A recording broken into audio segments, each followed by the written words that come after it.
The rain had soaked through my coat by the time I reached the iron gates. My fingers trembled. Not from the cold, but from something deeper. Something that had been gnawing at my insides since I'd checked my phone an hour ago. 11:47 p.m. I was late. Very late. The estate loomed before me, all dark stone and towering windows that seemed to watch my every move. Even in the downpour, the place exuded wealth and danger in equal measure. Security cameras tracked my approach, their red lights blinking like predatory eyes. I'd lived here for 3 months now, yet I still felt like an intruder every time I passed through these gates. My shoes squelched against the marble as I stepped into the entrance hall. The chandeliers cast golden pools of light across the floor, making the water dripping from my clothes look like liquid amber. I tried to move quietly, peeling off my soaked coat with shaking hands. Maybe he was asleep. Maybe he hadn't noticed. Maybe... Is this an hour to come home? The voice cut through the silence like a blade through silk. Low, controlled, devastating. My entire body went rigid, my coat slipping from my fingers and hitting the floor with a wet slap. He emerged from the shadows of the sitting room, and even after all this time, the sight of him still stole the breath from my lungs. Dante Moretti, 28 years old and already the most feared man in the city. Tonight he wore black dress pants and a white shirt with the sleeves rolled up, revealing forearms corded with muscle and marked with ink I'd never dared to ask about. His dark hair was slightly disheveled, as if he'd been running his hands through it, waiting, watching the clock. My voice came out barely above a whisper. I'm sorry. The subway was delayed, and then the subway. He said it like a curse, taking a step closer. His cologne reached me first, cedar and something darker, more expensive. Something that always made my head spin. You took the subway. Alone. At this hour. It wasn't a question. The muscle in his jaw ticked, the only visible sign of the rage I could feel radiating off him in waves. His eyes, those impossibly dark eyes that had first captured me in a moment of weakness, tracked over my soaked form with an intensity that made me want to disappear into the marble beneath my feet. I told you, he continued, his voice dropping even lower, that Marco drives you, everywhere, always. Marco wasn't available, and Sarah needed me to cover her shift at the diner. I couldn't just... You couldn't just what? He closed the distance between us in 3 strides, and suddenly he was there, towering over me, his presence overwhelming every one of my senses. Call me? Tell me where you were? You couldn't do that? The scent of his cologne mixed with something else now. Scotch, barely noticeable, but there. He'd been drinking while he waited. My stomach twisted with guilt and something else. Something I didn't want to name. My phone died, I whispered, unable to meet his eyes. I'm sorry, Dante. I really am. I just needed the extra money, and Sarah was desperate, and I thought... You thought... His hand came up, and I flinched. Not because I believed he'd hurt me, but because the gesture was so sudden, so filled with barely contained emotion. But he didn't strike.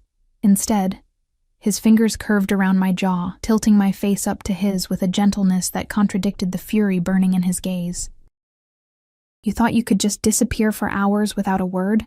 You thought I wouldn't worry? That I wouldn't imagine every terrible thing that could happen to a woman alone in this city at night? His thumb brushed across my cheekbone, and I realized with horror that tears had started streaming down my face, mixing with the rain still clinging to my skin.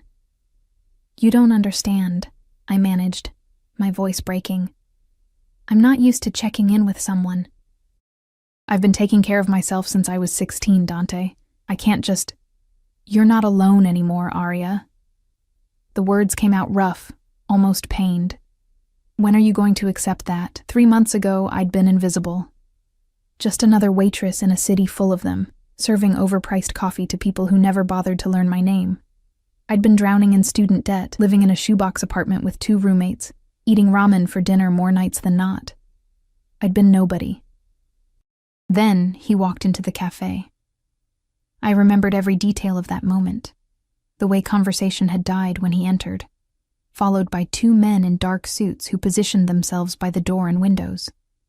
The way everyone suddenly found their phones fascinating. Unwilling to make eye contact, the way he'd walked straight to the counter, to me, while his security checked the exits. He'd ordered an espresso. I'd made it with shaking hands, certain I'd somehow offend him, certain that one wrong move would end badly for me. But when I'd set the cup down, our eyes had met, and something had shifted in the air between us. "You have kind eyes," he'd said, his voice low enough that only I could hear. In a world like mine, that's rare. I should have known then that I was in trouble. Now, standing in his entrance hall, soaked to the bone and trembling under his touch, I knew I was in far deeper than I'd ever imagined possible. "I'm not trying to control you," he said, his thumb still tracing gentle patterns on my cheek. "I'm trying to keep you safe. Do you understand the difference? It feels the same from where I'm standing." I shot back, finding a spark of defiance even through my tears. Something flashed in his eyes, surprise maybe, or approval. His lips curved into the ghost of a smile, dangerous and beautiful. "You have fire in you, Piccola. I've always known that. But fire can burn out quickly in the darkness, and there are things in my world that would love nothing more than to extinguish your light. Then maybe I shouldn't be in your world at all." The words escaped before I could stop them, hanging in the air between us like a grenade with the pin pulled. His hand fell from my face, and for a moment, his expression went completely blank, that terrifying emptiness that meant his mind was working through possibilities, calculating outcomes, deciding fates. "You think it's that simple?" He took a step back, creating distance that somehow felt worse than his overwhelming proximity. "You think you can just walk away now, after everything?" I didn't ask for any of this. The words burst out of me. 3 months of confusion and fear, an unwanted desire finally breaking free. I didn't ask to be brought here, to be given clothes I can't afford, to have guards following me everywhere. I didn't ask for you to... To what, Arya? He moved closer again, predatory, purposeful. To care what happens to you? To lie awake worrying when you're not where you're supposed to be? To imagine all the ways this city could hurt you? "I'm not yours to worry about, aren't you?" The question hung between us, loaded with meanings I wasn't ready to examine. Because the truth was complicated. Yes, I lived in his house. Yes, he'd paid off my debts without asking. I'd found out only when the collection calls stopped. Yes, his men drove me to school, to work, anywhere I needed to go. Yes, he'd given me safety and security I'd never known, but I'd never asked for any of it. He'd simply decided, with the same absolute authority he used to run his empire, that I was now under his protection. And once Dante Moretti decided something, the universe itself seemed to bend to his will. "I need to change," I whispered, unable to hold his gaze any longer. "I'm freezing." For a long moment he didn't respond. Then, "Go." But this conversation isn't over. I didn't need to be told twice. I grabbed my soaking coat from the floor and hurried toward the stairs, feeling his eyes burning into my back with every step. My room was on the 2nd floor, not the master suite where he slept, but close enough that I could sometimes hear him moving around late at night when sleep eluded us both. The door clicked shut behind me, and I sagged against it, finally allowing myself to breathe. My room was beautiful, all cream and gold, with a bed so large I still felt lost in it, windows that overlooked the gardens, and a closet full of clothes that still had tags on them. A gilded cage, just as comfortable as it was confining. I peeled off my wet clothes with numb fingers, letting them fall in a heap on the marble bathroom floor. The shower was already running hot. Motion sensors, just one of 100 small luxuries I was still getting used to. I stepped under the spray and let the heat seep into my bones, washing away the rain and the cold and the guilt that had been eating at me all night. But I couldn't wash away the memory of his face when I'd walked in. That mixture of relief and rage, and something else, something that looked almost like fear, as if my being late had genuinely terrified him. I'd seen Dante intimidate grown men with a look. I'd watched him command a room with nothing but his presence. I'd witnessed the way people stepped aside when he walked past, the way they lowered their voices and eyes when he was near, but I'd never seen him afraid, not until tonight. The water ran cold before I finally stepped out, wrapping myself in a towel so soft it felt like sin against my skin. Everything here felt like that, too good, Too much, too expensive for someone like me.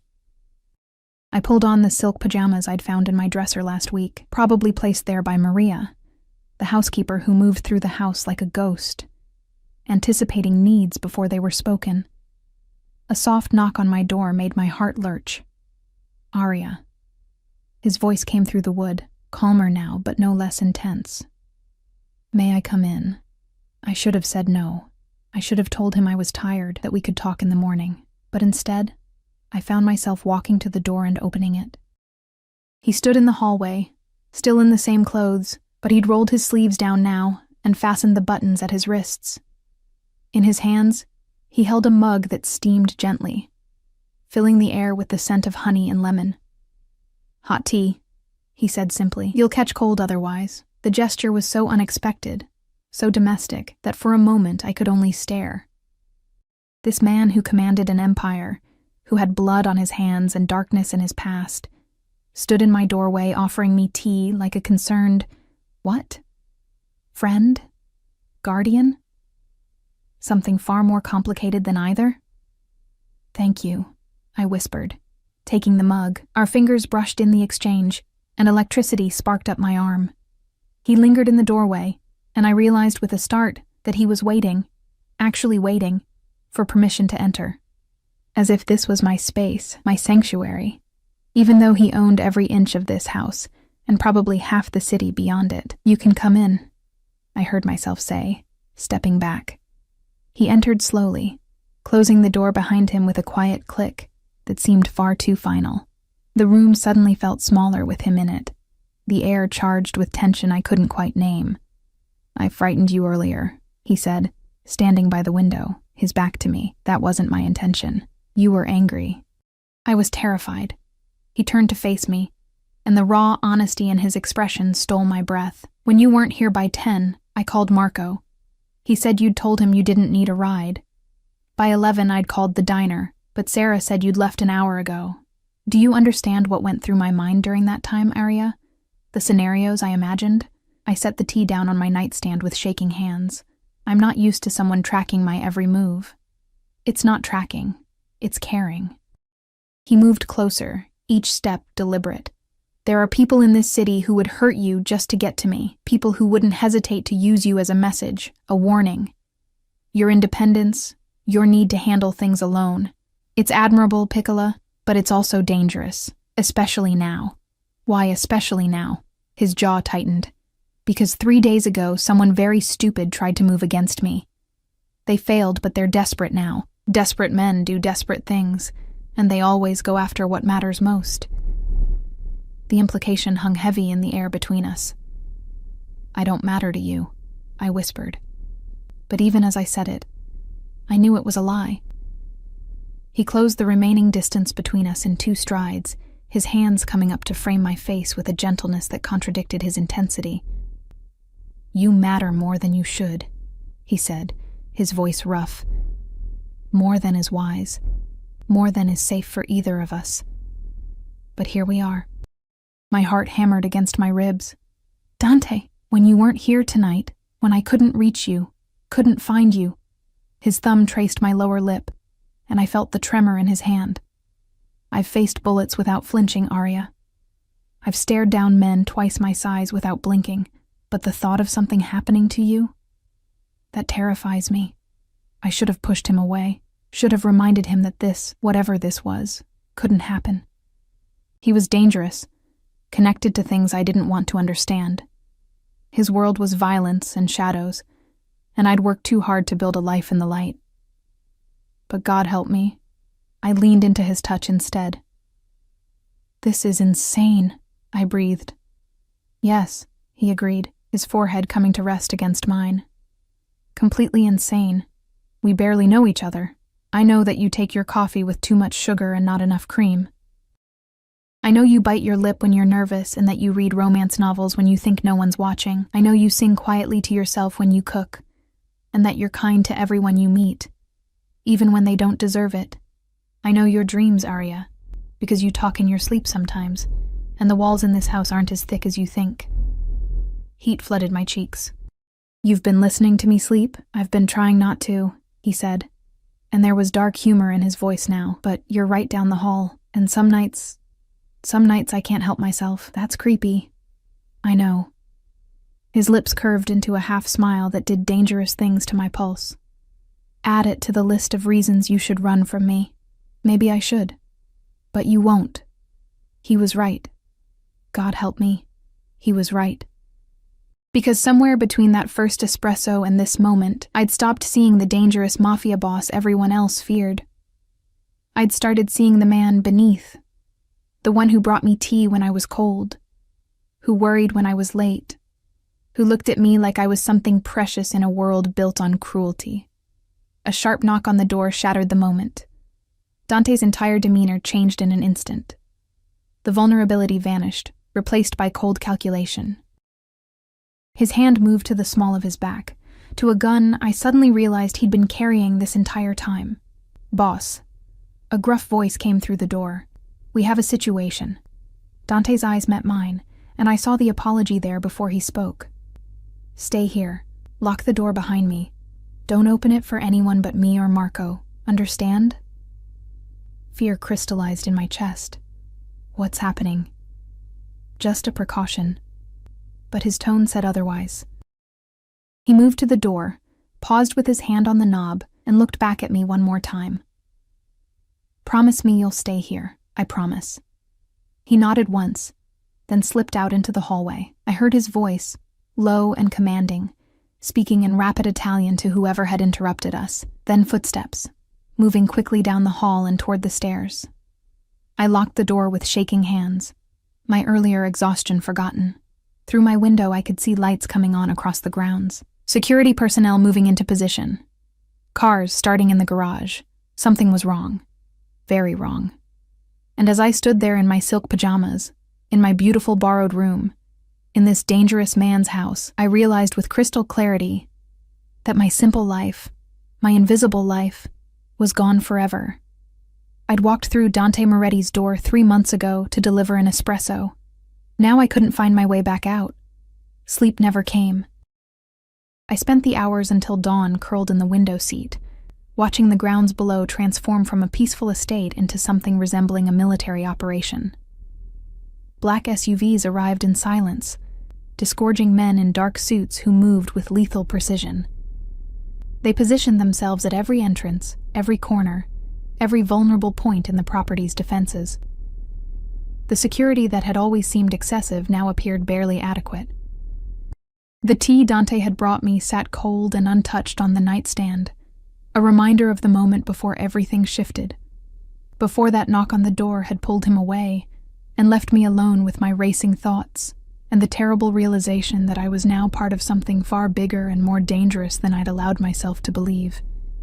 The sky was turning pale gray when I finally heard footsteps in the hallway. Heavy, measured. Not Dante's. These belonged to someone larger, moving with the careful deliberation of a man trained to assess threats. Miss Aria?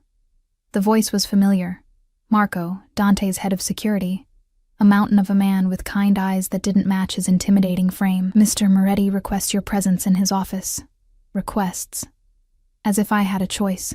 I changed quickly, pulling on jeans and a simple sweater, tying my dark hair back with shaking hands. My reflection in the mirror showed a girl who looked far too young to be caught up in whatever web she'd stumbled into. Dark circles shadowed my eyes, and my skin had taken on a pallor that spoke of fear and sleeplessness. Marco waited outside my door, his expression carefully neutral. This way, please. We descended the main staircase in silence. The house felt different in daylight, or what passed for daylight through the heavy clouds that had settled over the city. The opulence that seemed romantic at night now felt oppressive, every expensive surface a reminder of the blood money that had paid for it. Dante's office was in the east wing, a part of the house I'd only glimpsed in passing. Marco knocked twice, a specific pattern, before opening the door and gesturing me inside. The room was all dark wood and leather, bookshelves lining the walls, a massive desk dominating the space. But it was the man behind that desk who commanded attention. Dante looked like he hadn't slept either. His shirt was wrinkled, collar unbuttoned, tie discarded somewhere. Dark stubble shadowed his jaw, making him look dangerous in a way that should have terrified me. but instead sent heat pooling low in my stomach. He wasn't alone. 3 men occupied the chairs facing his desk, all of them turning to look at me as I entered. I recognized one, Antonio, Dante's cousin, whom I'd met briefly at a dinner last month. The other 2 were strangers, but they carried themselves with the same lethal confidence as every man in Dante's employ. "Gentlemen," Dante said, his voice carrying absolute authority despite the exhaustion in his eyes, "give us the room." They filed out without argument, Antonio's gaze lingering on me for a moment before he left. Something in his expression made my skin crawl. Assessment, calculation, perhaps even pity. The door closed with a definitive click. "Sit," Dante said, gesturing to one of the leather chairs. I remained standing. "What's happening? Why are there so many guards? What was the situation last night?" He studied me for a long moment, his dark eyes unreadable. Then he stood, moving around the desk to lean against it, arms crossed over his chest. The pose should have been casual, but everything about him screamed tension. "Last night," he began, "while you were serving coffee at the diner, someone tried to breach the south entrance of the property. They were stopped before they reached the house, but their intention was clear." My blood ran cold. What intention? "You, Arya." The words came out flat, emotionless, but I could see the muscle ticking in his jaw. "They were coming for you." The room tilted. I gripped the back of the nearest chair, my knuckles white. "That's impossible. Nobody even knows I'm here. I'm nobody. Why would anyone—" "You stopped being nobody the moment you entered my life." He pushed off the desk, closing the distance between us. "I've been careful, Piccola. So careful. You use your own name, keep your job, maintain your routine. I thought if we kept things quiet, kept you hidden in plain sight, you'd be safe. I was wrong." "Who were they?" My voice came out barely above a whisper. "The Calabrese family." He said the name like a curse. "A rival organization that's been testing boundaries for months. They've been hemorrhaging territory and money, growing desperate. Last week they made a move against one of my shipments. We retaliated. Apparently, they've decided the best way to hurt me is through you." The weight of his words pressed down on me like physical force. How did they even know about me? Something flickered across his face. Guilt, anger, self-recrimination. "You were photographed. 3 weeks ago, when we had dinner at Giordano's. I was careless, let my guard down for one evening, and someone caught us leaving together. The photo made it onto certain websites, and now—" He trailed off, running a hand through his already disheveled hair. "Now you're marked as mine, whether you want to be or not." I sank into the chair, my legs no longer capable of supporting me. This can't be happening, but it is. He crouched before me, bringing himself to eye level, his hands coming to rest on the arms of the chair, caging me in. "Which is why we need to talk about what happens next." "What happens next is I leave," I said, even though the words felt hollow. "I go back to my old apartment, my old life. They'll lose interest if I'm not connected to you anymore." His laugh was bitter, humorless. "You think it works that way? You think the Calabrese family will just shrug and move on? They've identified you as a vulnerability, Arya. That doesn't change whether you're sleeping under my roof or back in that shoebox apartment with your roommates who wouldn't hear you scream." The image his words conjured made bile rise in my throat. "Then what?" I demanded, anger finally breaking through the fear. "I just stay here forever? Become your prisoner because you decided to drag me into your world?" "You're not my prisoner." But his eyes told a different story. "You're under my protection. There's a difference. Not from where I'm sitting." He stood abruptly, pacing to the window that overlooked the gardens. Dawn had fully broken now, pale light filtering through the clouds and casting everything in shades of gray. "I'm moving you," he said without turning around. "Today. There's a property outside the city, more secure, more isolated. You'll stay there until this situation is resolved. And my classes, my job, my life? Your life is in danger." He spun to face me, and the intensity in his gaze pinned me to the chair. "Everything else is secondary." "Not to me, it isn't." I shot to my feet, 3 months of frustration and confusion boiling over.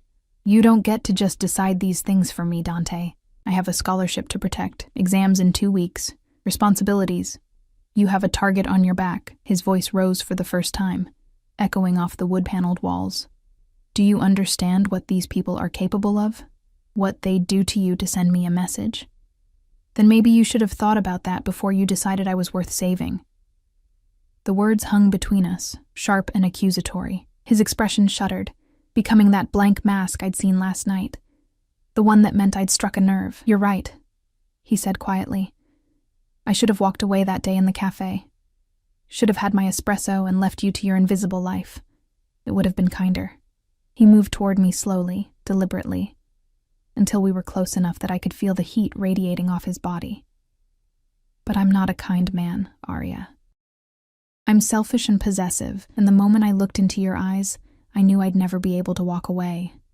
So yes, I dragged you into my world, and now I'll do whatever it takes to keep you alive in it. My breath caught.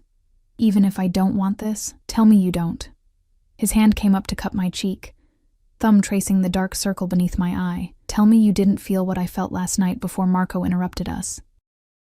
Tell me your heart doesn't race when I'm near, that you don't lie awake thinking about me the way I lie awake thinking about you. Tell me, and I'll arrange for you to disappear. New city, new name, new life. You'll never see me again. I opened my mouth to say exactly that, to end this insanity before it consumed us both. But the words wouldn't come, because he was right. God help me, he was right about all of it. I hate you, I whispered instead, knowing it for the lie it was. His lips curved into a sad smile. I know, Piccola, but you'll hate me alive rather than mourn me dead. That's a trade I'm willing to make. A sharp knock interrupted us, the same pattern Marco had used earlier.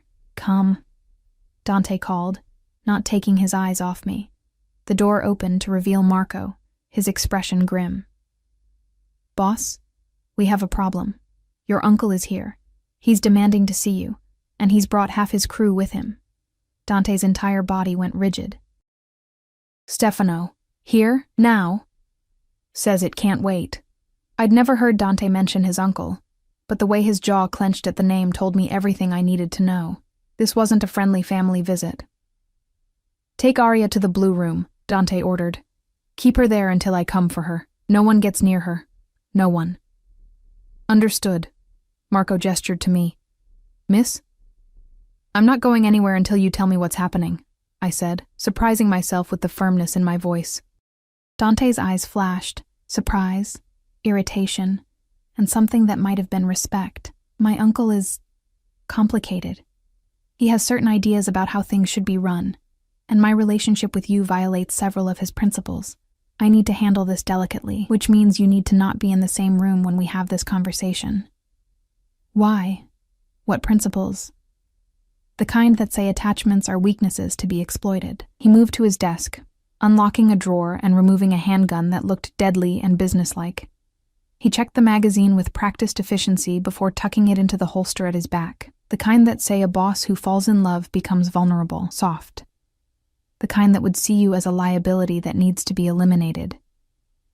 The casual way he said, falls in love, nearly stopped my heart. You can't be serious, I breathed. Marco, Dante said, ignoring my reaction. Now. This time I didn't resist, when Marco gently took my elbow and guided me toward a door hidden in the wood paneling. It opened onto a narrow hallway I'd never seen before, a servant's passage probably, meant for staff to move through the house unseen. We walked in silence, climbing stairs that seemed to spiral endlessly upward. My mind raced, trying to process everything that had happened in the last 12 hours. The breach attempt, the photograph, the uncle who apparently wanted me dead. And beneath it all, that casual mention of love, as if Dante hadn't just casually detonated a bomb in the middle of our conversation. The blue room turned out to be a small sitting room on the 3rd floor, decorated in shades of sapphire and silver. Windows overlooked the front drive, where I could see several black cars had assembled, disgorging men in expensive suits, who moved with the same predatory grace as everyone in Dante's world. Stay away from the windows, Marco instructed, positioning himself by the door. And don't worry, Miss Arya. The boss won't let anything happen to you. How can you be sure? His expression softened slightly. Because I've worked for Mr. Moretti for 6 years, and I've never seen him care about anything the way he cares about you. He'll burn the city down before he lets anyone touch you. The certainty in his voice should have been comforting. Instead, it terrified me. Because what kind of life could I have with a man who would burn a city for me? What kind of person did it make me that some twisted part of me found that romantic instead of horrifying? I moved to the window despite Marco's warning, careful to stand to the side where I could see but not be seen. The men from the cars had gathered near the entrance, and even from this distance, I could read the tension in their stances. This wasn't a casual meeting. This was a confrontation. The front door opened, and Dante emerged, flanked by Antonio and 2 other men I recognized from his inner circle. He'd changed into a fresh shirt and suit jacket, every inch the powerful boss now, no trace of the exhausted, vulnerable man who'd crouched before me minutes ago. An older man separated himself from the group by the cars. Even at this distance, I could see the family resemblance. Same dark hair threaded with silver, same commanding presence, same dangerous grace. But where Dante's power felt controlled, focused, this man's felt wild, unpredictable. They met in the middle of the drive. I couldn't hear what was being said, but body language told the story. The uncle, Stefano, was gesturing broadly, angrily. Dante stood perfectly still, arms crossed, face impassive, a statue of calm in the face of his uncle's storm. Then Stefano said something that made Dante's entire posture change. His hands dropped to his sides, fingers curling into fists. Even from here, I could see the rage that transformed his features. "This isn't good," Marco muttered behind me. "What did he say?" "I don't know, but..." The door burst open, cutting Marco off mid-sentence. Antonio stood in the doorway, breathing hard, his usually composed expression fractured by urgency. "We need to move her. Now." Stefano knows she's here, and he's demanding Dante hand her over for protection. It's a trap. If we don't get her out before... The sound of gunfire erupted from below, shattering the tense silence. Glass broke. Men shouted. More shots, rapid succession. The distinctive crack of different weapons creating a horrifying symphony. Marco had his gun out in an instant, positioning himself between me and the door. "How many?" "Calabrese hit squad, south entrance." Stefano's men turned on us. This whole thing was a setup. Antonio grabbed my arm, pulling me away from the window. "There's a panic room in the east wing. We get her there, lock it down, and wait for backup." "What about Dante?" I demanded, my voice high and tight with fear. "He can handle himself. You're the target, and if they get to you..." Antonio didn't finish the sentence. He didn't need to. We ran.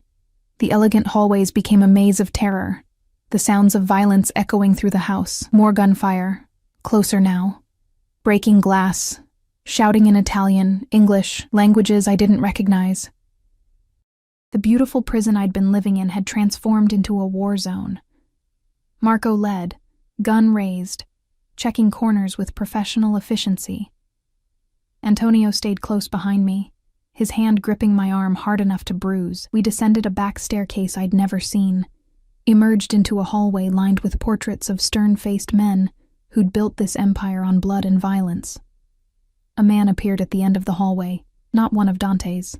I knew it instantly from the way Marco raised his weapon and fired without hesitation. The sound was deafening in the enclosed space. The man went down, and we stepped over him without slowing. "Almost there," Antonio panted.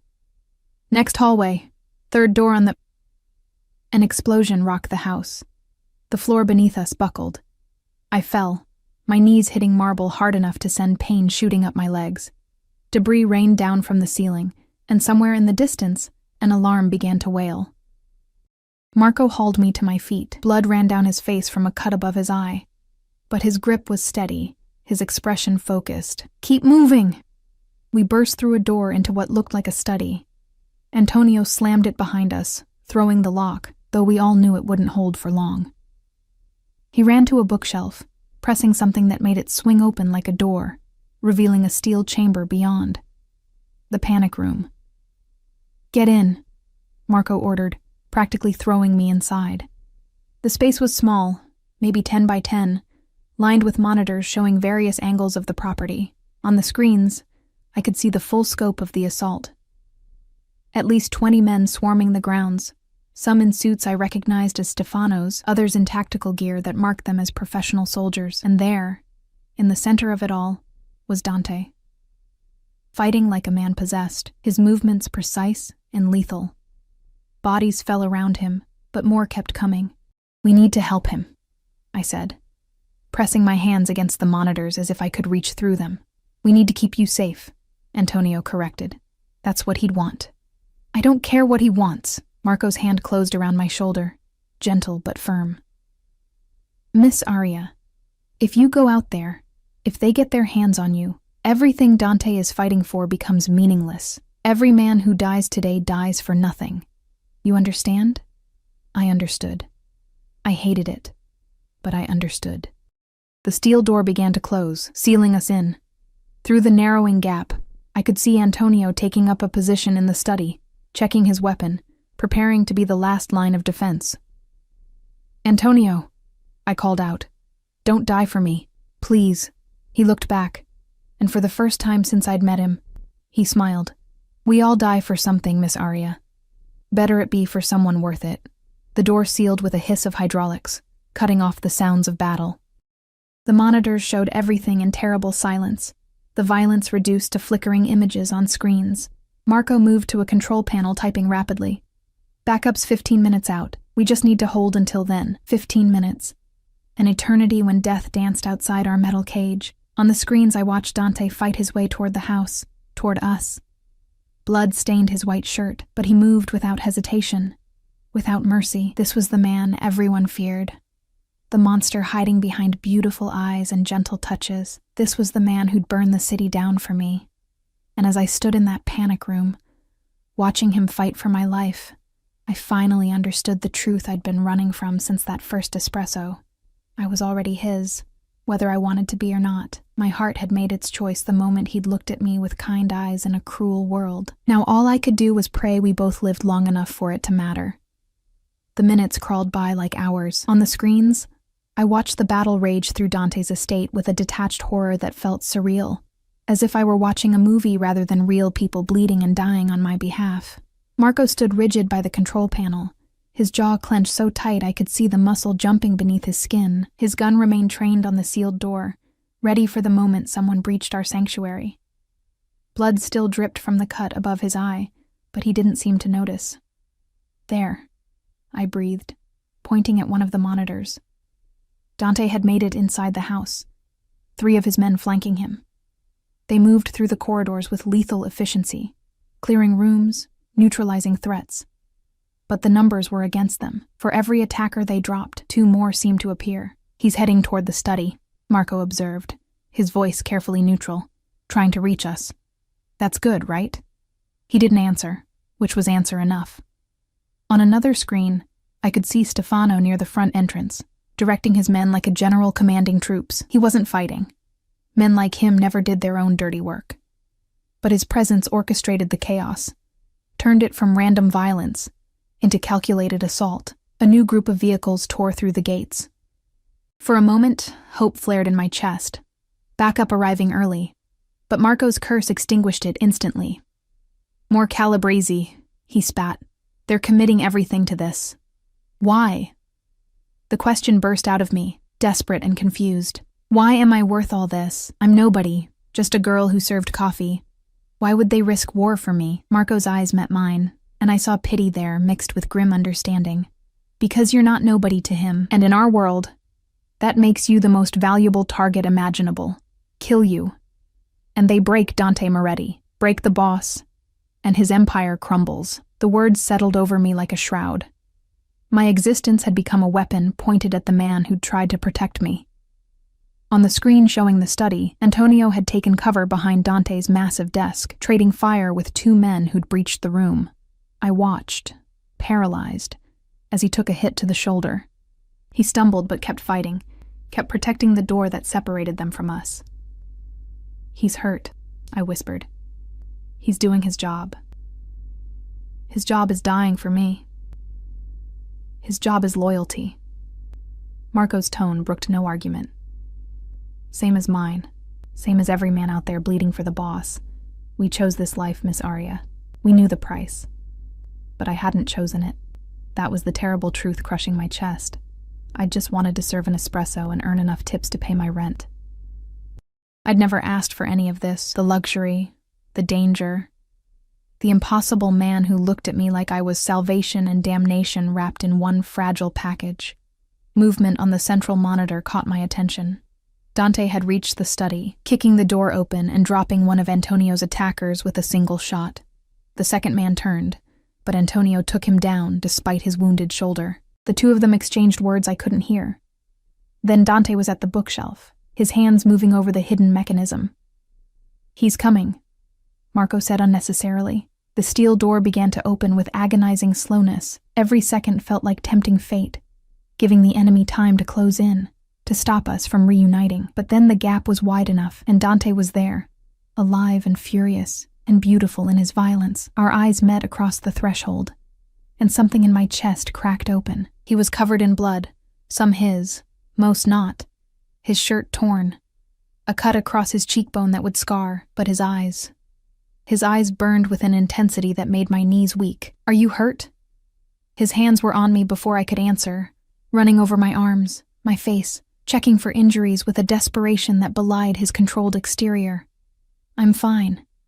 Dante, I'm fine." I grabbed his wrists, stilling his frantic search. "But you're bleeding." "It's nothing." He pulled me against his chest, one arm banding around my waist like iron. With the other, he raised his gun, covering the entrance. "Antonio, status?" "Shoulder wound, but functional." Antonio pressed his hand against the bleeding, his face pale but determined. "They're regrouping. I'd say we have maybe 2 minutes before they locate the panic room. Backup ETA?" Marco checked his phone. 8 minutes, maybe less. Too long. Dante's arm tightened around me, his jaw set in hard lines. "We need to move her now, while we have the chance." "Move her where?" I demanded. "In case you haven't noticed, the house is surrounded." "There's a tunnel," he said, already pulling me toward the back of the panic room. "Built by my grandfather during Prohibition. Leads to a garage 3 blocks away. Cars are already positioned there." Of course there was a tunnel. Of course this house had secret passages and contingency plans. Because Dante Moretti prepared for every possibility, anticipated every threat, except the threat of his own uncle's betrayal. He pressed a panel in the back wall, and a section swung inward, revealing a narrow passage that descended into darkness. Cold air rushed up, carrying the smell of damp earth and old concrete. "Marco, you take point. Antonio, you're with me covering the rear." Dante positioned me between them, his body a shield at my back. "We move fast and quiet. If shooting starts, you keep moving no matter what. Understand?" The last part was directed at me. I nodded, not trusting my voice. We descended into the tunnel, and the darkness swallowed us whole. Emergency lights flickered to life, casting everything in sickly yellow. The walls were brick, sweating moisture, the floor uneven concrete that had cracked and shifted over decades. Above us, I could hear muffled sounds, footsteps, shouts, more gunfire. They'd found the panic room. "Faster," Dante urged, his hand finding the small of my back, propelling me forward. We ran through that underground tomb, our footsteps echoing off the walls, our breathing harsh in the confined space. My lungs burned, my legs ached, but fear kept me moving, adrenaline overriding exhaustion. The tunnel seemed endless, stretching on and on into shadow. Water dripped somewhere, a steady rhythm that counted seconds, minutes, the time we didn't have. Behind us, the sounds of pursuit grew louder. They'd found the entrance. "Almost there," Marco called back. "I can see the exit." Hope surged through me, sharp and painful. We were going to make it. The explosion was deafening in the enclosed space. The tunnel shook, debris raining down from the ceiling. I stumbled, would have fallen if Dante's arm hadn't caught me around the waist, hauling me upright and forward. "They're collapsing the tunnel," Antonio shouted. "Go, go, go!" We ran faster, racing against the cave-in chasing at our heels. The ceiling groaned, bricks falling in showers of dust and ancient mortar. Marco reached the exit first, a metal ladder leading up to a trap door. He climbed with impressive speed for a man his size, shoving the door open and flooding the tunnel with gray daylight. "You next," Dante ordered, practically lifting me onto the ladder. I climbed, my hand slipping on the wet rungs, my heart hammering so hard I thought it might burst. Marco grabbed my arms from above, hauling me up and out into a garage that smelled of motor oil and rubber. 2 black SUVs sat waiting, engines already running. Dante emerged next, then Antonio, and finally Marco slammed the trapdoor shut, dragging a workbench over it for good measure, not that it would stop anyone for long. "Keys are in the ignition," someone said, a driver already positioned in the first vehicle. "Safe house is programmed into the GPS." Dante pulled open the rear door of the second SUV, pushing me inside before sliding in beside me. Antonio took the passenger seat despite his injury, his gun never lowering. Marco jumped into the driver's seat, and then we were moving, tires squealing as we burst out of the garage into an alley. The city streets had never looked so beautiful. Normal people going about normal lives, completely unaware of the violence we'd just escaped. I watched them through tinted windows, these ghosts of my former existence, and wondered if I'd ever be that innocent again. Dante's phone rang, a harsh sound in the tense silence. He answered in rapid Italian, his voice clipped and furious. I didn't need to understand the language to grasp the content. Status reports, casualty counts, the price paid for my survival. When he ended the call, his hand found mine, threading our fingers together with a gentleness that contradicted the violence still humming through his body. "How bad?" I asked quietly. 5 dead, 7 injured, 3 critical. Each word sounded like it cost him. Good men. Loyal men. "I'm sorry." The words were pathetically inadequate. "Don't."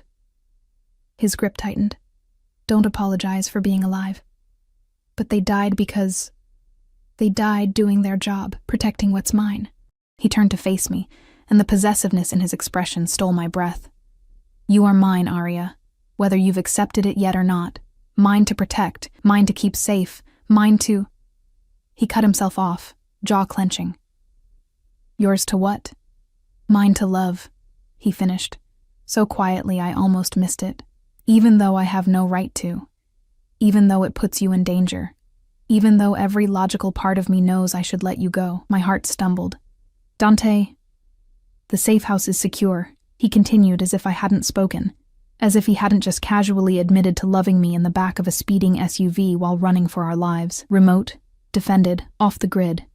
You'll stay there until this is finished, until every threat is eliminated and every traitor is dealt with. And then what? Then you decide." His thumb traced circles on my palm, the gesture almost absent. "Stay or go. Me or freedom. Whatever you choose, I'll give you the resources to disappear if that's what you want. New identity, new life, far away from all of this. You'd let me go?" I couldn't keep the disbelief from my voice. His laugh was bitter. "No, but I'd do it anyway. Because keeping you against your will, watching you wither in a cage, even a gilded one, that would destroy me faster than any bullet." The SUV turned sharply, merging onto a highway heading away from the city. Buildings gave way to suburbs, then to open land dotted with trees still bare from winter. The sky had darkened with the promise of more rain. My phone buzzed in my pocket. I'd forgotten I even had it. The screen showed 17 missed calls from Sarah, 32 texts asking where I was, if I was okay, why I hadn't shown up for my shift this morning. My shift. My normal, boring, safe shift at a diner where the biggest danger was burning myself on the coffee pot. That life felt like a dream now, something that had happened to someone else. "You should answer," Dante said, reading over my shoulder. "Tell her you're sick, that you'll be out for a while." "How long is a while?" "However long it takes to end this war." War. The word hung between us, heavy with implication. This wasn't just a conflict anymore. This was total war, the kind that reshaped territories and rewrote power structures. All because of me. I typed out a message to Sarah, keeping it vague. "Caught a nasty flu, need to rest. Will call when I'm better." The lies came easier now. Another piece of my innocence chipped away. "We're here," Marco announced, turning onto an unmarked road that wound through dense forest. The safe house appeared through the trees like something from a fairy tale, if fairy tales featured fortified compounds with security cameras and armed guards.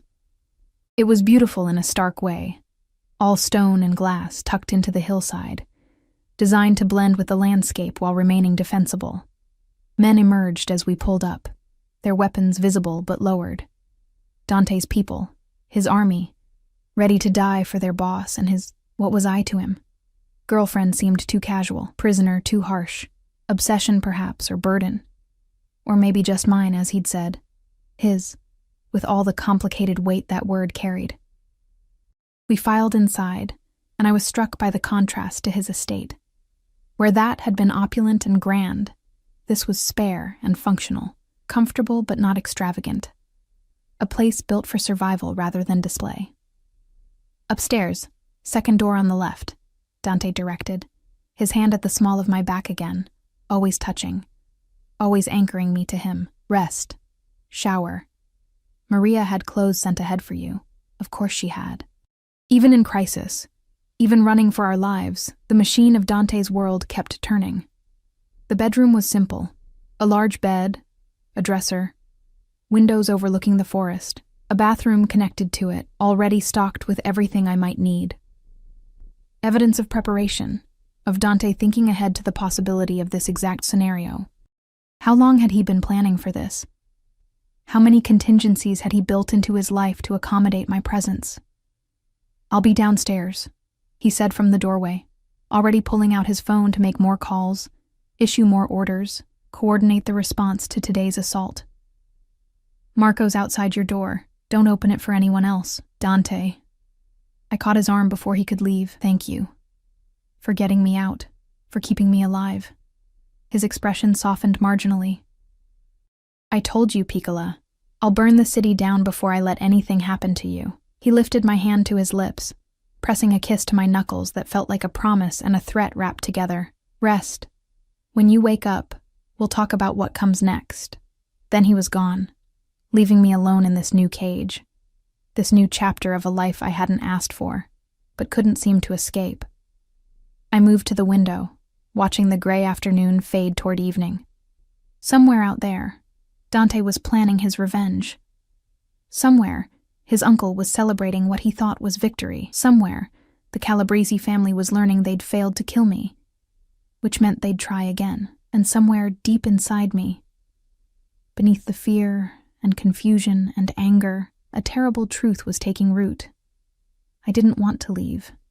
Didn't want the new identity or the fresh start far away from all this.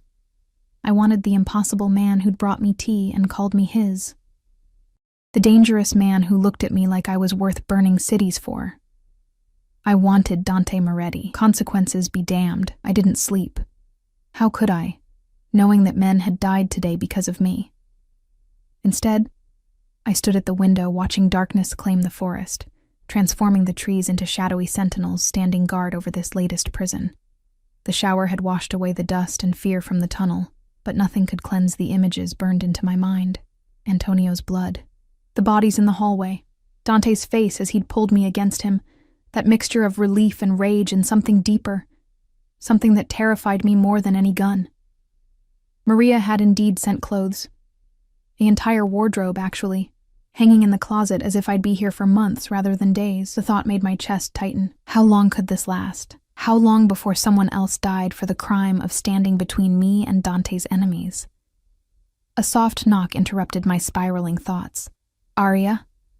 Dante's voice came through the door, quieter than I'd ever heard it. "May I come in?" I pulled the robe tighter around myself. Silk, of course, because even in a safe house, Dante Moretti didn't do anything by half measures. "It's your house."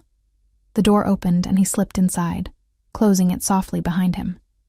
He'd showered too, changed into fresh clothes, dark jeans and a black Henley that made him look younger, less like the feared Mafia boss, and more like the man who'd brought me tea just last night. Had it really been only last night? It felt like a lifetime ago.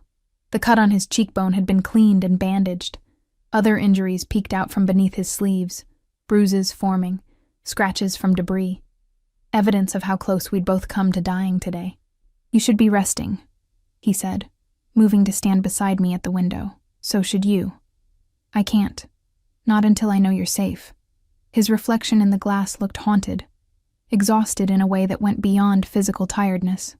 I've been on calls for the last 3 hours, coordinating responses, issuing orders, dealing with the fallout. How bad is it? He was quiet for a long moment. The estate is a war zone. Parts of it are still burning.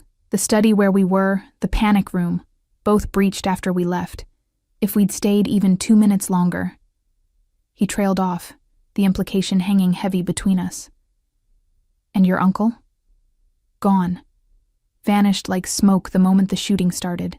He orchestrated the entire thing, used the Calabrese family as pawns while positioning himself to sweep in and take control after I was weakened or dead, his hands curled into fists on the windowsill. My own blood. My father's brother. And I never saw it coming. The pain in his voice cracked something open inside me. I'd been so focused on my own fear, my own anger at being dragged into this world, that I'd forgotten. Dante had been betrayed too, by family, which in his world was supposed to be sacred. I'm sorry, I said softly. Don't be. This is the life I chose, the empire I built. Every action has consequences. And today I'm paying for mine. He turned to face me, and the vulnerability in his expression nearly undid me. But you shouldn't have to pay for them too. That's what kills me, Arya. You're suffering for my sins. I made my own choices. The words surprised me even as I said them. I could have run after that first day. Could have quit the cafe, moved cities, disappeared. But I didn't. I stayed. I kept coming back, kept letting you into my life, I stopped, unable to finish. Kept what? Kept falling, I whispered. The admission ripped from somewhere deep inside. Despite knowing better, despite every logical reason to run, I kept falling for you anyway. The air between us shifted, charged with an electricity that made my skin tingle. Dante's eyes darkened, his breath catching in a way that sent heat pooling low in my stomach. You shouldn't say things like that, he said, his voice rough. Not when I'm barely holding on to control. Not when I want nothing more than to. He cut himself off, jaw clenching. Then to what? Then to claim you completely, to make you mine in every way that matters, to ensure that no one, not my uncle or the Calabrese family or anyone else, ever questions who you belong to. His hand came up, fingers tangling in my still damp hair. But that wouldn't be fair to you. You deserve choice, freedom. You deserve better than a man with blood on his hands and darkness in his soul. Maybe I don't want better. I leaned into his touch, my own boldness surprising me. Maybe I want exactly this. The dangerous man who looks at me like I'm precious. The impossible man who'd burn cities to keep me safe. Arya. I'm terrified, I continued, the words tumbling out now that I'd started. Absolutely terrified of you, of this world, of what it means to be yours. But I'm more terrified of walking away and spending the rest of my life wondering what if. What if I'd been brave enough to choose the danger? What if I'd let myself love the monster? I'm not a monster. But his eyes said otherwise, said he'd done monstrous things and would do more without hesitation if it meant keeping me alive. No, I agreed. You're something far more dangerous. You're a man who makes me want to stay when every survival instinct screams to run. His control snapped. I saw it happen, saw the moment the careful distance he'd maintained shattered like glass. His mouth crashed against mine with a desperation that spoke of too many almost losses, too many close calls, too much fear channeled into hunger. I responded with equal fervor, my hands fisting in his shirt, pulling him closer, needing to feel the solid reality of him alive and here and mine. The kiss was nothing like I'd imagined during those late nights when I'd lain awake thinking about him. It wasn't gentle or sweet or tentative. It was consuming, possessive. A claiming and a surrender all at once. His hand slid down my sides, pulling me flush against him, the silk robe the only barrier between us.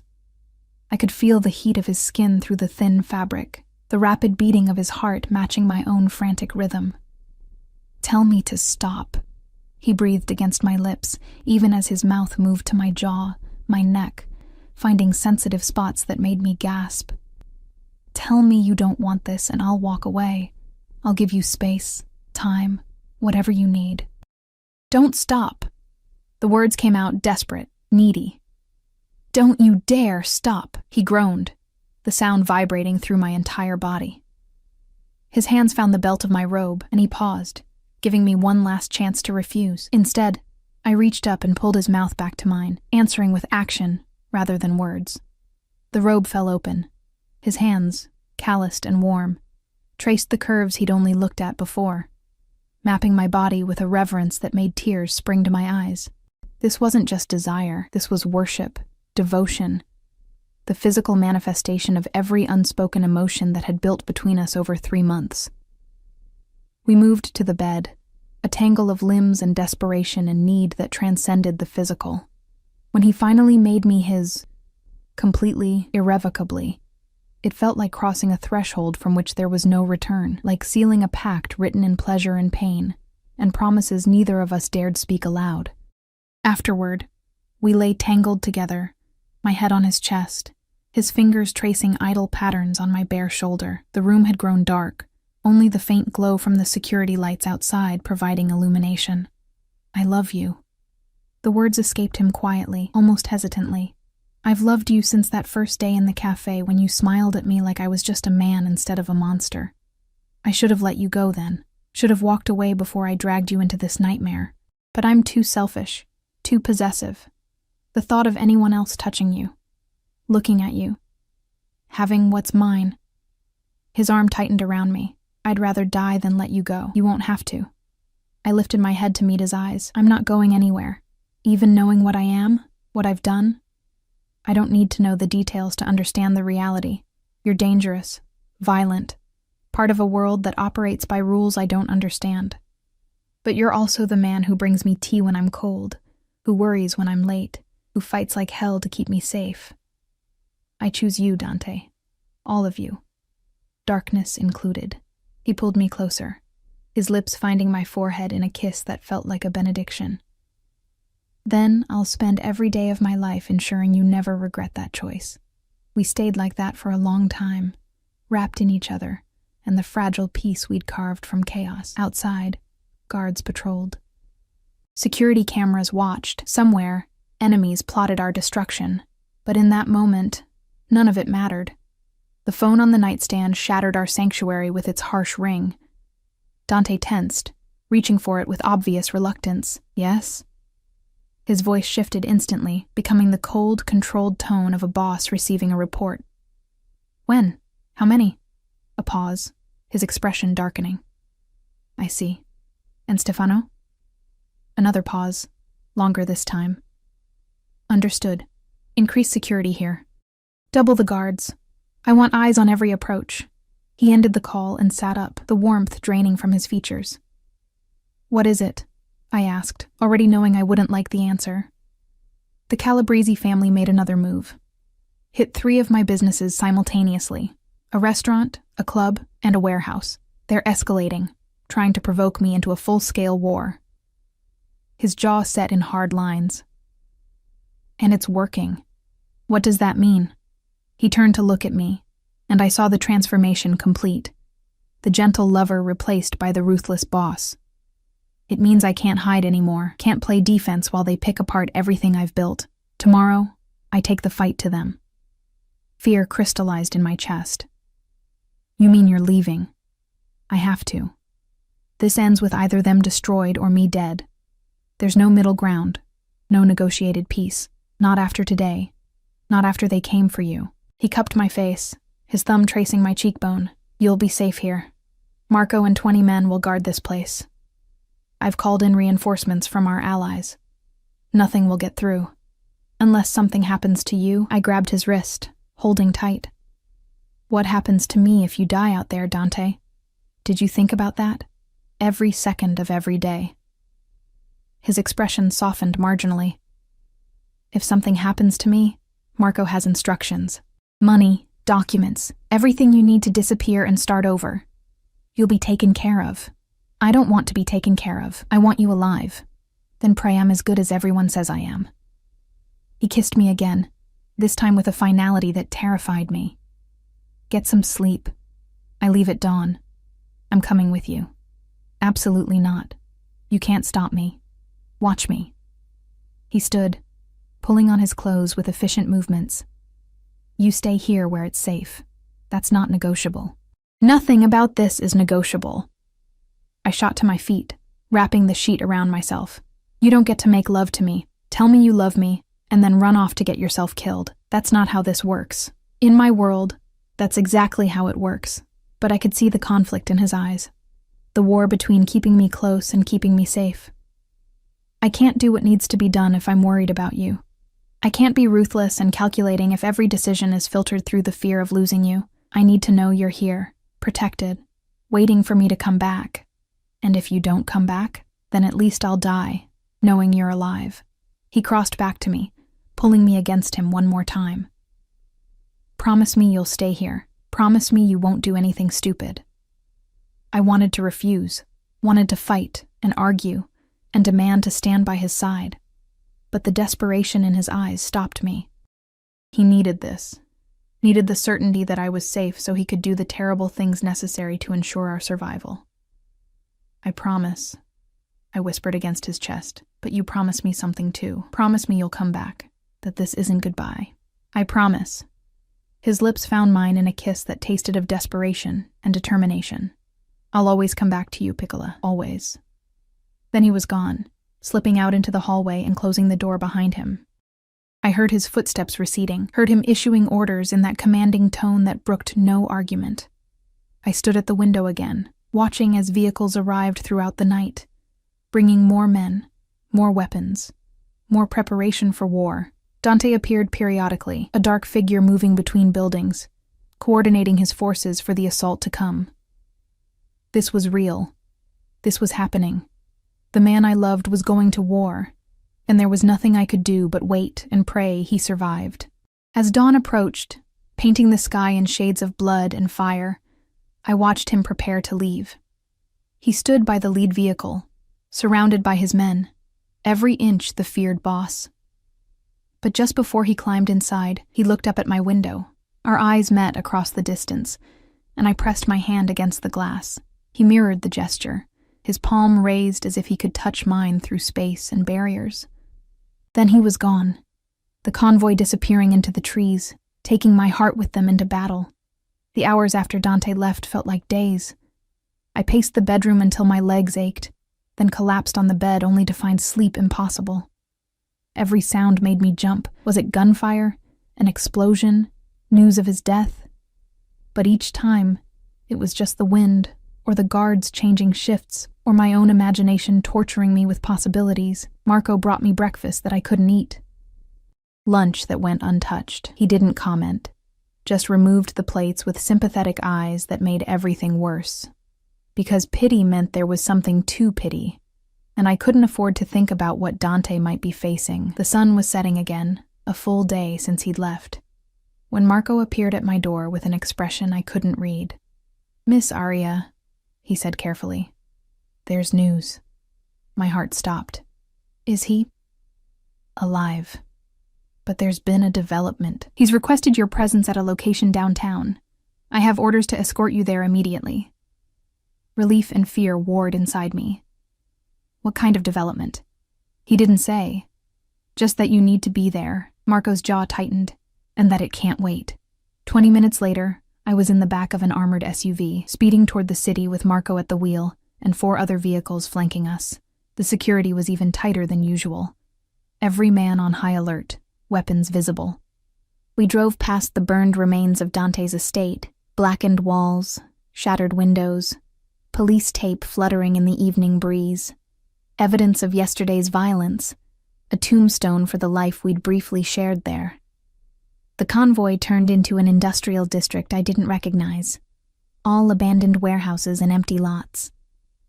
We stopped outside a building that looked like it should have been condemned decades ago, but the number of luxury cars parked around it told a different story.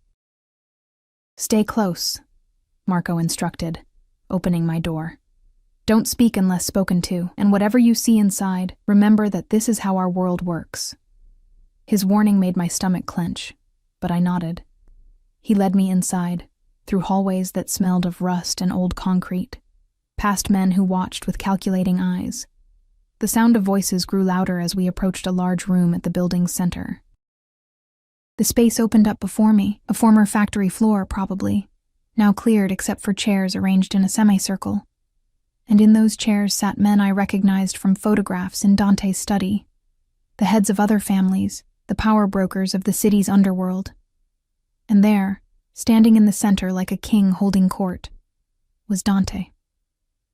He wore a tailored black suit, not a hair out of place, looking every inch the powerful boss, but I could see the tension in his shoulders, the careful way he held himself that suggested injuries beneath the expensive fabric. His eyes found mine across the room, and something in his expression made my breath catch. Aria. He extended a hand, beckoning me forward. I walked toward him on trembling legs, aware of every eye tracking my movement. Marco stayed close, a silent shadow at my back. When I reached Dante, his hand closed around mine, warm and solid and reassuring. "Gentlemen," he addressed the room, his voice carrying absolute authority. "You've all questioned my recent decisions, questioned my strength, my focus, my ability to lead while harboring what you've called a weakness." His grip on my hand tightened. "Today, I've proven those concerns unfounded. The Calabrese family no longer exists. Their operations have been absorbed, their leadership eliminated, their threat neutralized." Murmurs rippled through the assembled bosses. Dante continued, his tone allowing no interruption. "But more importantly, I've dealt with the traitor in my own house. My uncle Stefano, who conspired with my enemies, who orchestrated yesterday's attack, who believed he could take what I've built." He gestured to a door on the far side of the room. It opened, and 2 men dragged someone forward. Even beaten and bloodied, I recognized Stefano Moretti.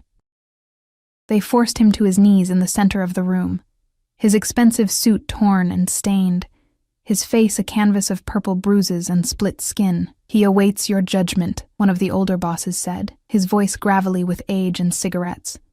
"As is tradition." Dante released my hand, walking slowly around his uncle like a predator circling prey. "You raised me," he said quietly, though his voice carried to every corner of the room. "After my father died, you taught me this business. You showed me how to command respect, how to build an empire, how to be ruthless when necessary. And this is how you repay that bond? By conspiring with our enemies? By putting innocent blood at risk?" Stefano spat blood onto the concrete. "That girl made you weak. You stopped thinking like a boss and started thinking like a lovesick fool. I did what was necessary to preserve our family's legacy." "Our family's legacy?" Dante's laugh was cold, humorless. "You tried to have me killed. You allied with the Calabrese, knowing they'd eliminate anyone connected to me, including your own nephew. That's not preserving legacy, that's destroying it for personal gain." He turned to face the assembled bosses. "The old ways say blood demands blood. That family betrayal can only be answered with family justice. Do any of you dispute my right to execute this sentence?" Silence answered him. Even the oldest bosses, the ones who'd known Stefano for decades, said nothing. In this world, betrayal had only one punishment. Dante drew a gun from inside his jacket, the same weapon I'd seen him carry through yesterday's violence. He checked it with practiced efficiency, then looked at his uncle one final time. "You taught me to be ruthless," he said softly. "Consider this lesson learned." The gunshot was deafening in the enclosed space. I flinched, turning my face into Marco's shoulder, unable to watch. But I heard the body hit the ground, heard the finality of it echo off the walls. When I looked again, Stefano lay still, blood pooling beneath him. Dante stood over the body, his expression carved from ice, showing nothing of what he might feel about killing his own family. "Let this serve as a reminder," he addressed the room. "I am not weak. My devotion to this woman does not diminish my capability, it enhances it. Because now I have something worth fighting for, worth killing for, worth burning this entire city for if necessary." His eyes found mine. "Anyone who threatens her threatens me, and anyone who threatens me dies. Are we clear?" "Clear," the bosses chorused, some grudging, some approving, all accepting. "Then we're done here." Dispose of the body. This meeting is concluded. The room emptied quickly, bosses and their men filing out into the night, leaving only Dante, Marco, myself, and the corpse of a man who'd bet wrong and paid the ultimate price. Dante holstered his weapon, then turned to me. I saw the moment his icy facade cracked, revealing the exhaustion and pain beneath. He swayed slightly, and I rushed forward, catching his arm. "You're hurt," I said, feeling wetness seep through his jacket. "You're bleeding." "Flesh wound. I've had worse." But his voice lacked its usual strength. "Hospital. Now," I looked at Marco. "Get him to a hospital." "No hospitals," Dante protested. "Too many questions. We have a doctor on call. I don't care if you have the Pope on call. You need proper medical attention." I turned to Marco again, putting every ounce of command I could muster into my voice. "Take us somewhere safe where he can be treated." "That's not a request." Marco's lips twitched in what might have been a smile. "Yes, ma'am." "I know a place." The place turned out to be a private clinic in a wealthy suburb, the kind that catered to people who needed discretion as much as treatment. A doctor who looked like he'd patched up his share of gunshot wounds took one look at Dante and immediately began issuing orders. I sat in the waiting room while they worked, my hands shaking with delayed reaction to everything I'd witnessed. Marco brought coffee that I couldn't taste, his presence a silent reassurance. "He did it for you," Marco said quietly. "Everything today. Eliminating the Calabrese, executing his uncle, making that statement to the other families. He did it so they'd know you're untouchable. So no one would ever dare target you again. He killed his own uncle." The words felt surreal in my mouth. His uncle tried to kill him first. "And you." Marco's expression was grave. "In our world, that's not murder. That's justice. And it needed witnesses, needed to be public, so everyone understands the consequences of threatening what the boss protects." "This is insane." "Yes," he agreed simply. "But it's our world. His world. And now, yours too." The doctor emerged an hour later, wiping his hands on a towel. "He'll be fine. Took a bullet to his side yesterday that he apparently decided to ignore while conducting a war. The wound was infected, starting to septic. Another day, and we might have lost him." He fixed me with a stern look. "Keep him in bed for at least 3 days. No arguments, no excuses. His body needs time to heal. I'll make sure of it," I promised. They'd moved Dante to a recovery room, a space designed to look like a luxury hotel rather than a medical facility. He lay in the bed, shirtless and bandaged, IV fluids dripping into his arm. His eyes were closed, his face pale, and for the first time since I'd met him, he looked vulnerable. I pulled a chair close to the bed, taking his hand in mine. His eyes opened at the contact, focusing on me with effort. "You should have told me you were hurt," I said, trying to keep my voice steady. Couldn't show weakness, not with everything that needed to be done. His thumb traced circles on my palm, the gesture automatic. "But it's over now. The Calabrese are gone. Stefano's dead. The other families have accepted you as mine. You're safe." "What about you? Are you safe?" "As safe as someone in my position can be." He managed a weak smile, which admittedly isn't very safe at all. "But I'm not going anywhere, Piccola. I made you a promise." Tears I'd been holding back finally broke free, streaming down my face. "You could have died. You almost did die, and you didn't even tell me you were hurt. If I'd told you, you would have tried to stop me, and I needed to finish this. Needed to make you safe before..." He stopped, wincing as he tried to shift position. "Before what?" "Before I asked you to stay. Really stay. Not as my prisoner or my responsibility, but as my partner, my equal." He pulled me closer, his other hand coming up to wipe away my tears. "I want you in my life, Arya, not hidden away in safe houses, not protected from the reality of what I am, but beside me, fully aware, fully choosing, fully mine. That's terrifying, I know. And I'm not saying it will be easy. There will be more danger, more violence, more nights when you'll wonder if I'll come home. But I swear to you, I will spend every day earning the gift of your presence. I will protect you with everything I have, and I will love you with a devotion that borders on obsession." His eyes burned into mine. "Stay with me. Choose this life. Choose me, and I'll give you the world." I should have needed time to think, should have asked for space to process everything that had happened, but the truth was, I'd already made my choice. I'd made it when I'd felt relief instead of freedom at his return. I'd made it when I'd stood in that warehouse and felt pride instead of horror at his display of power. I'd made it the moment I'd fallen in love with a man who'd burned cities for me. "I choose you," I whispered. "All of you. Darkness and light. I choose this insane, dangerous, impossible life. I choose us." His smile transformed his face, washing away the exhaustion and pain, leaving only joy. "Then I'm the luckiest man alive." He pulled me down for a kiss that tasted of promises and forever, of violence redeemed by devotion, of danger transformed into destiny. When we finally broke apart, I settled into the chair beside his bed, my hand still clasped in his. Outside, guards kept watch. Somewhere in the city, Dante's empire continued its machinations. Threats would emerge, battles would be fought, darkness would always lurk at the edges. But here, in this moment, we had peace. We had each other, and that was enough. "Tell me about the future," I said softly. "Our future." "We'll rebuild the estate," he began, his voice growing drowsy from medication. "Make it a home instead of just a fortress. You'll finish your degree. I'll ensure your safety on campus. We'll find balance between my world and yours. And someday, when the empire is secure and the threats are minimal, maybe we'll add to our family children?" The thought sent warmth through my chest. "If you want them. Little ones with your kindness and my stubbornness." He smiled, eyes drifting closed. "A legacy built on love instead of blood. I'd like that. Then it's yours. Everything I have, everything I am.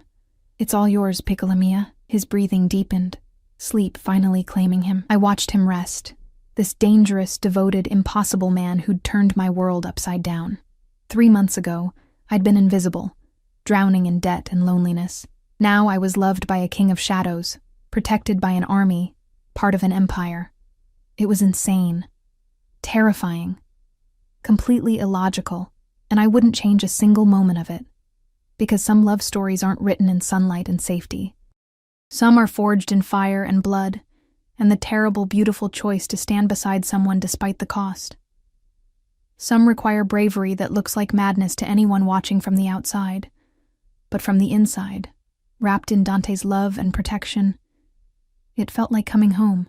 Marco appeared in the doorway, his expression soft with understanding. "The safe house is secured, Miss Arya. Whenever you're ready, we can take you both back." "Soon," I said, not willing to release Dante's hand just yet. "Let him rest a bit longer. Take all the time you need. The boss gave orders. Your word is law now. Whatever you say goes." The weight of that settled over me, not a burden, but a mantle. I wasn't just Dante's woman anymore. I was his partner, his equal in the eyes of his world. The girl who'd served espresso had become a queen of shadows. As darkness fell outside the window, I leaned forward and pressed a kiss to Dante's forehead, breathing in the scent of him, cedar and danger and home. "I love you," I whispered against his skin. "My monster, my king, my impossible man." He stirred slightly, a smile curving his lips even in sleep. "Love you too, piccola. My salvation, my light, my everything." And in that moment, surrounded by guards and danger and the weight of an empire, I knew we'd found something rare and precious, a love strong enough to survive the darkness, a bond forged in fire that would never break. This was our beginning, violent and passionate and utterly ours, and I couldn't wait to see where it would take us.